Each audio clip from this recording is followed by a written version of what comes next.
नमस्कार। समय संवाद में आपका स्वागत है। मैं हूं सर्वेश कुमार। बरेली मंडल में भारतीय जनता पार्टी को पिछले कई दिनों से चुनाव प्रचार के दौरान कई तरह की समस्याओं का सामना करना पड़ा था। खास तौर से बरेली लोकसभा क्षेत्र पर, पीलीभीत में भी और बदायूं में भी। लेकिन भारतीय जनता पार्टी ने, प्रदेश नेतृत्व ने पार्टी के, अब बरेली मंडल की जो गुत्थी थी उसको सुलझा लिया। दरअसल गुत्थी ये उलझी हुई थी कि बरेली मंडल में, यानी कि रोहेलखंड क्षेत्र में, भारतीय जनता पार्टी के शीर्ष नेतृत्व ने तीन नेताओं के या तीन स्थानीय सांसदों के, जो सिटिंग सांसद थे, उनके टिकट काट दिए थे। जिसमें सबसे चर्चित पीलीभीत के वरुण गांधी का टिकट काटा गया। बरेली में 8 बार के सांसद संतोष गंगवार का टिकट काटा गया और बदायूं में स्वामी प्रसाद मौर्य की बेटी संघमित्रा मौर्य का भी टिकट काटा गया। ये तीनों टिकट कटने के बाद यहाँ परिस्थितियां कुछ जटिल हो गई थी, क्योंकि पीलीभीत में वरुण गांधी ने अपना पर्चा तो खरीद लिया था, लेकिन उन्होंने नामांकन नहीं किया। चर्चाएं थी कि वो निर्दलीय चुनाव लड़ेंगे, लेकिन निर्दलीय चुनाव नहीं लड़ रहे। लेकिन उनके समर्थक पूरी तरह से भारतीय जनता पार्टी के साथ चुनाव प्रचार में नहीं जुट रहे और अनमनस्क की स्थिति बनी हुई है। इसको लेकर शीर्ष नेतृत्व और पार्टी का प्रदेश नेतृत्व भी चिंतित था। इसी तरह बरेली में संतोष गंगवार, जो कि 8 बार के सांसद हैं, 9 बार उन्होंने चुनाव लड़ा है, 1 बार वो चुनाव हारे हैं, 2 बार हारे हैं, 10 बार चुनाव लड़ा है, 2 बार चुनाव हारे हैं। संतोष गंगवार का टिकट भी काट दिया गया, उनकी जगह छत्रपाल गंगवार को टिकट दिया गया। संतोष गंगवार के समर्थकों में भी नाराजगी थी और वो भी कुछ मन में काफी कुछ उदास थे, क्योंकि उन्हें उम्मीद थी कि जब उम्र के सिद्धांत के आधार पर जगदम्बिका पाल को टिकट मिल सकता है, राधा मोहन सिंह को टिकट मिल सकता है, हेमा मालिनी को टिकट मिल सकता है, तो उन्हें क्यों नहीं मिल सकता। ये टीस उनके भी मन में है। इसी तरह बदायूं में जो टिकट काटा गया, वो संघमित्रा मौर्य की अपनी कोई ऐसी गलती नहीं थी और वो किसी ऐसे सिद्धांत में भी नहीं आती थी कि जाति का हो, उम्र का हो या कोई और बात हो। उनकी कोई बयानबाजी भी पार्टी के खिलाफ नहीं थी, जैसा कि पीलीभीत के मामले में था, ऐसा भी नहीं था। लेकिन उनका टिकट सिर्फ इसलिए काटा गया कि वो स्वामी प्रसाद मौर्य की बेटी हैं और स्वामी प्रसाद मौर्य लगातार सनातन के खिलाफ टिप्पणी करते रहे हैं और भारतीय जनता पार्टी पर भी हमलावर रहते हैं। तो ये माना गया कि उनको टिकट देने से पार्टी का जो कोर वोटर है और जो समर्थक हैं वो नाराज होंगे कि सनातन का विरोध करने के बावजूद स्वामी प्रसाद मौर्य की बेटी को भाजपा ने टिकट दिया है, तो उन्होंने उनका भी टिकट काट दिया। वो भी नाराज बताई जाती थी। लेकिन संघमित्रा मौर्य पार्टी के कार्यक्रमों में लगातार आती रही और उन्होंने पार्टी पर विश्वास भी बनाए रखा, उन्होंने उम्मीद नहीं छोड़ी। अब ये जो तीनों सीटों की जटिलता थी, इसको सुलझाया प्रदेश अध्यक्ष भूपेंद्र चौधरी। भूपेंद्र चौधरी जी कल बदायूं में थे। बदायूं में उन्होंने पत्रकारों से बातचीत में बताया, जब पत्रकारों ने उनसे पूछा कि पीलीभीत में वरुण गांधी क्या करेंगे, उनके बारे में उनका क्या भविष्य है, क्या कहना है आपका, तो उन्होंने बहुत साफ कहा कि वरुण गांधी के लिए पार्टी कुछ ना कुछ जरूर सोच रही होगी और जो सोच रही है या सोच रही होगी वो कुछ अच्छा ही होगा। ये संकेत पर्याप्त है पीलीभीत के बारे में। इसका मतलब बिल्कुल साफ है कि पार्टी ने वरुण गांधी को छोड़ने का निर्णय नहीं किया है। भले ही उनकी सीट, उनको टिकट नहीं दिया गया है, लेकिन उनकी सीट बदली जा सकती है। भूपेंद्र चौधरी जी के स्टेटमेंट के बाद ये बात भी लगभग स्पष्ट हो रही है कि उनको कहीं ना कहीं से टिकट जरूर दिया जाएगा।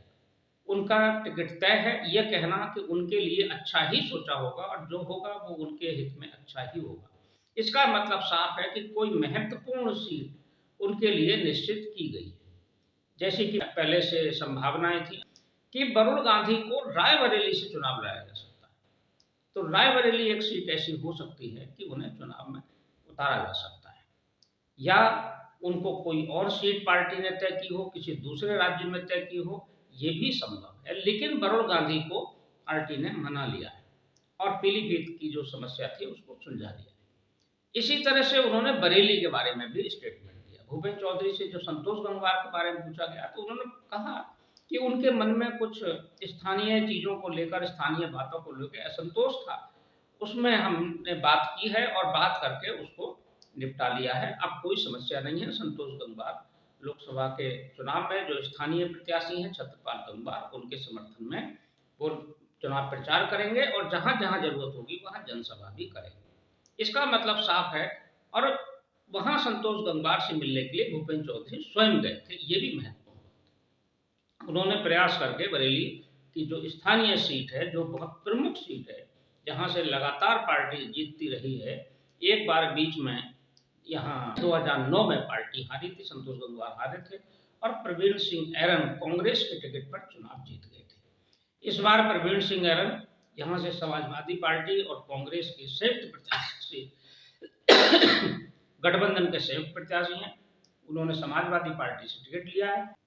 अब बदायूं में संघमित्रा मौर्य ने कल भूपेन्द्र चौधरी जी से मुलाकात की। वो पार्टी कार्यालय पर गई और उन्होंने मुलाकात की, उसके बाद फोटो भी शेयर किया। संघमित्रा मौर्य से भी पत्रकारों ने जब पूछा कि आपका क्या कहना है, यहाँ चुनाव में आपका टिकट तो आपका कट गया है, आप चुनाव में भी नजर नहीं आ रही हैं, तो उन्होंने कहा कि मैं यही हूँ और यही सक्रिय हूँ, मैं कहीं नहीं गई हूँ और कहीं छोड़कर जा भी नहीं हूँ, पार्टी के लिए मैं काम करूंगी। और उन्होंने एक और संकेत दिया, उन्होंने कहा कि मुझे जहां से भी लड़ने के लिए कहा जाएगा मैं चुनाव लड़ूंगी। जब उनसे मैनपुरी के लिए कहा गया तो उन्होंने कहा मैनपुरी अगर पार्टी कहेगी तो मैं मैनपुरी में भी चुनाव लड़ूंगी और मैनपुरी में भी इस बार फिर कमल खिलेगा। यानी कि उन्होंने भी साफ संकेत दे दिया कि पार्टी नेतृत्व के साथ उनकी जो बातचीत हुई है उसमें उनके लिए भी कोई सीट निर्धारित कर ली गई है, वो कहीं नहीं जा रही हैं, भारतीय जनता पार्टी में ही रहेंगी। स्वामी प्रसाद मौर्य भले ही कुशीनगर से चुनाव लड़ रहे हैं, उन्होंने अपनी पार्टी बनाई है, लेकिन संघमित्रा मौर्य भाजपा का साथ नहीं छोड़ेंगी और ये संभावना बहुत प्रबल है कि वो मैनपुरी से ही डिम्पल यादव के खिलाफ प्रत्याशी हों। तो एक तरह से प्रदेश अध्यक्ष भूपेन्द्र चौधरी ने और प्रदेश के बाकी नेताओं ने सबने मिलकर इस बरेली मंडल में जहां एक साथ 3 स्थानीय सांसदों के टिकट काट दिए गए थे और तीनों प्रमुख सांसद, उसके बाद जो असंतोष उभरने की संभावना थी या विद्रोह की संभावना थी या लोगों में भारी नाराजगी की संभावना थी, उसको दबा लिया है और उस पर नियंत्रण कर लिया है। अब बरेली मंडल में भारतीय जनता पार्टी पूरी क्षमता के साथ और कार्यकर्ताओं के साथ जुटकर चुनाव लड़ सकती है, लड़ रही है, क्योंकि यहाँ ये सब बहुत महत्वपूर्ण मंडल है। पीलीभीत इसमें पहले चरण का चुनाव है, तो सबसे ज्यादा ध्यान जो केंद्रित किया है पार्टी ने वो पीलीभीत पर किया है। पीलीभीत में पार्टी के वरिष्ठ नेता और प्रदेश सरकार के मंत्री जितिन प्रसाद चुनाव लड़ रहे हैं। जितिन प्रसाद यहाँ हालांकि शाहजहांपुर के निवासी हैं, लेकिन शाहजहांपुर के पड़ोसी जिला है पीलीभीत, तो उनको कोई बहुत मुश्किल वहाँ नहीं है। लेकिन फिर भी क्योंकि वरुण गांधी का टिकट कटा है, इसलिए ऐसी परिस्थितियों में उनके लिए चुनाव जीतना एक चुनौतीपूर्ण कार्य है, क्योंकि यहाँ बहुजन समाज पार्टी ने पुराने अपने नेता अनीस अहमद और फूल बाबू को टिकट दिया है। अकेले वो मुस्लिम प्रत्याशी हैं, और भी हैं, लेकिन जो प्रमुख पार्टी है उसमें वही है। और समाजवादी पार्टी ने यहाँ से भगवत शरण गंगवार जो पूर्व मंत्री हैं, बरेली के निवासी हैं, उनको भी टिकट दिया है।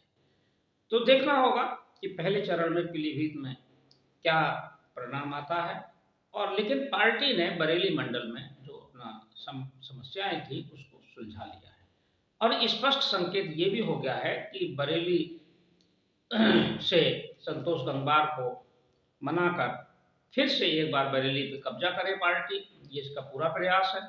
और संकेत ये भी हो गया है कि रायबरेली से प्रत्याशी कौन होगा और मैनपुरी से कौन होगा। समय संवाद में आज बस इतना ही, कल फिर मिलेंगे किसी एक खास विषय के साथ। तब तक के लिए मैं सर्वेश कुमार सिंह आपसे विदा लेता हूँ।